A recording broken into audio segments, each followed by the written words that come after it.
Charlie Munger, l'associé de Warren Buffett pendant 60 ans, un des hommes les plus riches de l'histoire de l'humanité, et la seule chose qu'il a dite sur les premiers 100 000 $, c'est que c'est une souffrance. Pas un défi, pas une aventure, mais une souffrance. Et si cet homme-là, avec toute sa sagesse, toute son expérience, tout son accès à l'information, si lui il dit que c'est brutal, qu'est-ce que ça dit sur toi? Qui essaie de le faire au Québec en 2026 avec un salaire médian de 55 000 brut, un loyer à 1400 $, puis une inflation qui mange silencieusement 3 à 4% de ton pouvoir d'achat chaque année. Ça dit que t'as pas juste un défi financier devant toi, t'as un défi de survie mentale. Puis voici ce que personne te dit. 99% des gens qui essayent d'atteindre 100 000 $ abandonnent aux alentours de 40 000. Pas parce qu'ils manquent de discipline, pas parce qu'ils sont trop stupides, mais parce qu'à 40 000, le cerveau humain il fait un calcul inconscient, puis il dit « c'est assez, je mérite une pause, je mérite une récompense. » Un nouveau char, un appart plus grand, des vacances, puis là, tout le momentum il s'effondre. Aujourd'hui, je vais t'expliquer exactement pourquoi les premiers 100 000 sont mathématiquement les plus cruels, pourquoi c'est à ce chiffre précis que tout bascule, et surtout, comment traverser cette vallée de la mort sans perdre la tête. Parce que de l'autre côté, c'est une autre réalité complète. La vallée de la mort, on va être honnête sur ce que c'est vraiment. De 0 à 100 000, t'es un esclave du système.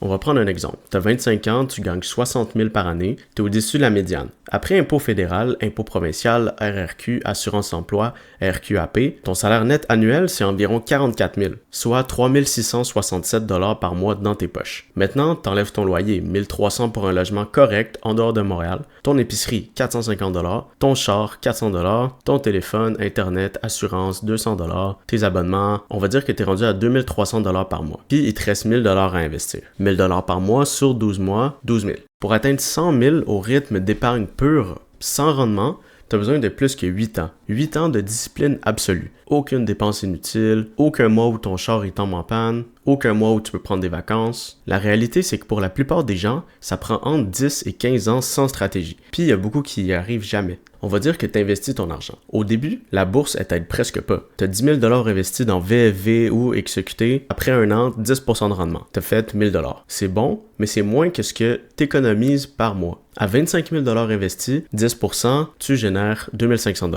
À 50 000, 5 000 $ annuellement, on commence à voir quelque chose. Mais c'est encore ton épargne mensuelle qui fait le gros travail. Ça, c'est le secret que personne verbalise clairement. Dans la phase du 0 à 100 000, ton comportement il est infiniment plus important que ton rendement. Que tu fasses 6% ou 10% sur 30 000, ça change presque rien. Ce qui change tout, c'est combien tu rajoutes chaque mois. Ça, c'est une phase de discipline pure. Puis c'est pour ça que c'est brutal, parce que t'as pas encore le feedback positif de voir l'argent travailler pour toi de façon visible.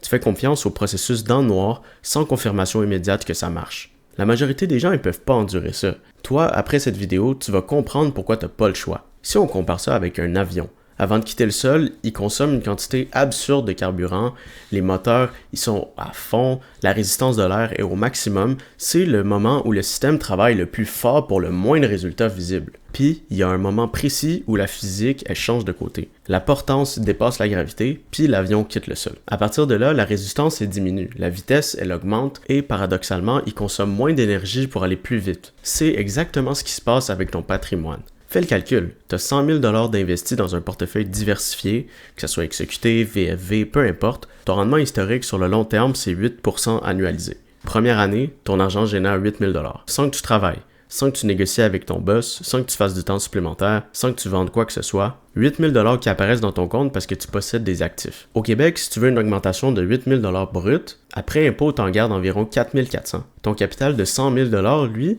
il génère 8 000 $ dans un CELI. Pas d'impôt, pas de négociation, pas de performance. C'est l'équivalent d'une augmentation de salaire net de 8 000 $ que personne ne peut t'enlever, que tu n'as pas à mériter et qui va augmenter automatiquement chaque année à mesure que ton capital grossit. À 200 000, tu es à 16 000, à 300 000, 24 000, à 500 000, 40 000. Tu vois ce qui se passe? Le capital, il devient un employé. Un employé qui travaille 24 heures sur 24, 7 jours sur 7, qui prend jamais de vacances, qui tombe jamais malade puis qui demande jamais d'augmentation. Mais pour que cet employé-là il commence à travailler pour toi, tu dois d'abord traverser la vallée de la mort. Tu as besoin de ce premier 100 000 $ comme capital de départ. Au début, tu pousses avec tout ce que tu as. C'est lent, c'est épuisant, tu as l'impression d'avancer à rien. Puis à un moment donné, il y a assez de momentum pour continuer tout seul. Fait que c'est ça le chiffre magique. La théorie, c'est bien, mais comment t'accélères concrètement au Québec? Parce qu'on a des outils ici que beaucoup de monde utilise mal ou utilise pas du tout. Le premier levier, c'est le CELIAP. Si tu n'as jamais été propriétaire puis que tu as entre 18 et 40 ans, le CELIAP, c'est ta priorité numéro 1 avant tout le reste. Parce que c'est le seul compte au Canada qui combine les deux avantages fiscaux en même temps.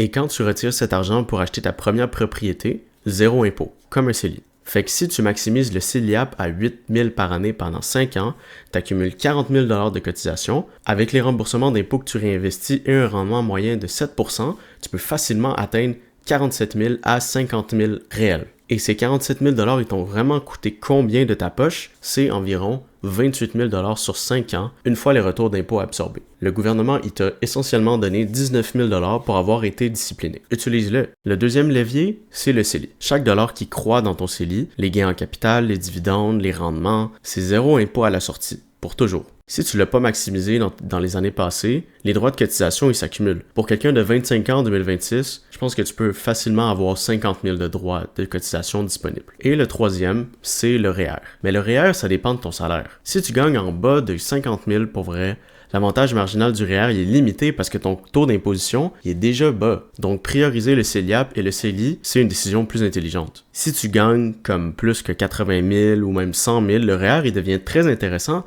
parce que tu cotises dans une tranche élevée puis tu vas probablement retirer à la retraite dans une tranche plus basse. La différence peut valoir des dizaines de milliers de dollars sur 30 ans. Puis peu importe ton niveau, t'investis dans quoi? Des ETF diversifiés à faible frais. C'est tout. T'as pas besoin de plus compliqué que ça pour bâtir du patrimoine réel. T'as pas besoin de faire du stock picking, pas de crypto comme plan principal. T'as même pas besoin des fonds mutuels à 2,5% que la banque te propose. Là, je vais vous parler du moment le plus dangereux du parcours. On va dire que t'as 45 000 $ dans tes comptes, t'as été discipliné pendant 3 ans, t'as sacrifié des sorties, des voyages, des achats compulsifs. Puis là, tu regardes ton compte puis tu te dis « Hey, j'ai 45 000, je suis en avance sur tout le monde, je mérite quelque chose. » C'est là que le piège, il se referme. Par exemple, ton char. C'est presque toujours le char. Le VUS à 45 000 $, financement à 7% sur 84 mois parce que les taux sont encore là, paiement mensuel, t'es à 600, 700 par mois. Tu viens pas de t'acheter un char, tu viens de tuer ton momentum. C'est 700 $ par mois si tu les avais investis dans un CELI pendant les 7 prochaines années à 8% de rendement, t'aurais accumulé environ 76 000 $. Ton char de 45 000, il t'a coûté 76 000 en capital futur. Pendant ce temps-là, ton char, il perd de la valeur en plus chaque année. Ça, c'est de la fausse richesse. C'est quand tu commences à agir comme un riche avant d'être riche. C'est le piège le plus vicieux parce qu'il se présente exactement quand tu as l'impression d'avoir mérité une récompense. La stratégie, c'est simple à dire, mais difficile à faire. Tu vis en dessous de tes moyens jusqu'à 100 000 $. Pas pour te punir, pas parce que tu mérites pas mieux, mais parce que tu joues sur le long terme. Puis sur le long terme, celui qui retarde sa gratification le plus longtemps gagne le plus à la fin. Les gens qui ont l'air riches à 30 ans, ils sont souvent endettés au maximum. Puis les gens qui sont riches à 40 ans, mais c'est eux qui avaient l'air normaux à 30 ans. Ça peut être contre-intuitif, socialement inconfortable, mais c'est la seule stratégie qui marche. Puis si tu veux comprendre exactement pourquoi le système en 2026 est structuré pour te garder dans cette illusion de richesse, j'ai fait une vidéo complète là-dessus. Je mettrai le lien dans la description. Si tu regardes cette vidéo-ci, puis elle que je viens de te proposer, tu vas avoir le portrait complet. Je veux finir sur quelque chose que les calculatrices ils peuvent pas te montrer. Les premiers 100 000, c'est pas juste un chiffre dans ton compte. C'est une transformation. Quelqu'un qui a traversé cette vallée de la mort, qui a vécu 5, 6, 7 ans de discipline pendant que tout le monde autour achetait des chars, partait en voyage, changeait d'appart, cette personne-là a prouvé quelque chose à elle-même. Elle a prouvé qu'elle peut retarder la gratification, qu'elle peut voir loin quand tout le monde regarde proche de eux-mêmes, qu'elle peut rester dans l'inconfort sans céder à la tentation. Puis c'est ça le vrai chiffre magique. Pas parce que 100 000 $ va te rendre libre financièrement, ça c'est pas assez, mais parce qu'une fois que tu as traversé cette phase, ton rapport à l'argent, il a changé de façon permanente. T'as pas juste accumulé du capital, t'as changé qui tu es. Puis ça, personne ne peut te l'enlever. Pas l'inflation, pas le gouvernement, pas une récession, pas un marché baissier. La mentalité que tu as développée pour atteindre ce chiffre-là reste avec toi pour le restant de ta vie. C'est pour ça que Munger a dit ce qu'il a dit. Pas pour te décourager, pour te prévenir que c'est dur. Et de te dire de le faire quand même. Fait que voilà la vraie question. T'es à combien de toi en ce moment? Puis qu'est-ce que tu fais pour traverser la vallée? Si tu as aimé cette vidéo, like, abonne-toi, commente, partage. Ça va vraiment m'aider pour l'algorithme. On se voit dans une prochaine vidéo.